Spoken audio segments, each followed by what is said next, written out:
Pues entre varios, 3, 4, urdimos un plan, y es que en el auditorio donde iba a tener lugar había una cabina de proyección con 3 agujeritos, y nos dirigimos, 3 de nosotros creo, a esa cabina con varios agujeritos, y poniendo mesas una encima de otras, logramos, digamos, escuchar lo que decía San José María.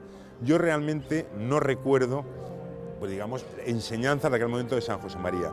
Sí recuerdo la devoción con que íbamos a escucharle, el interés de nuestros padres por escuchar todo lo que decía San José María, hombre, y indudablemente era el alma de este colegio. Padre, nosotros queremos mucho a la Virgen, pero ¿cómo podríamos transmitirle ese amor que nosotros tenemos a la Virgen, a nuestros hijos? Lo estáis transmitiendo con vuestra piedad, que los hijos lo ven. Los hijos, desde que son muy pequeñitos, recordaos vosotros, yo me acuerdo, son los testigos más salvajes que podemos tener, ¿eh? Se fijan en todo y lo juzgan todo porque no han aprendido a no juzgar. No han aprendido a oír aquello que dice el apóstol, qui judicat Dominus es. Solo el Señor puede juzgar el interior de las almas. Y los críos se fijan, que te vean amar a la Virgen y la amarán ellos.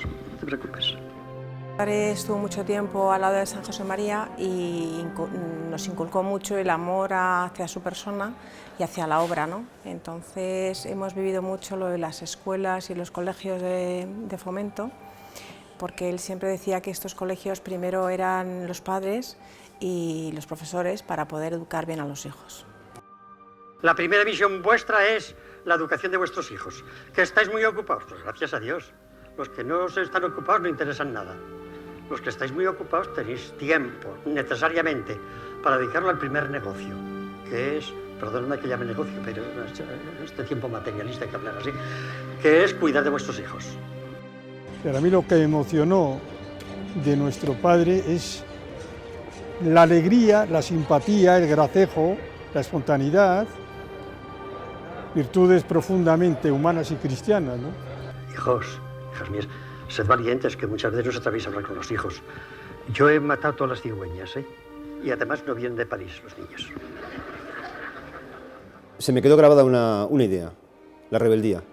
La rebeldía y el inconformismo de la gente joven. Yo era un chaval en aquella época, era un chaval.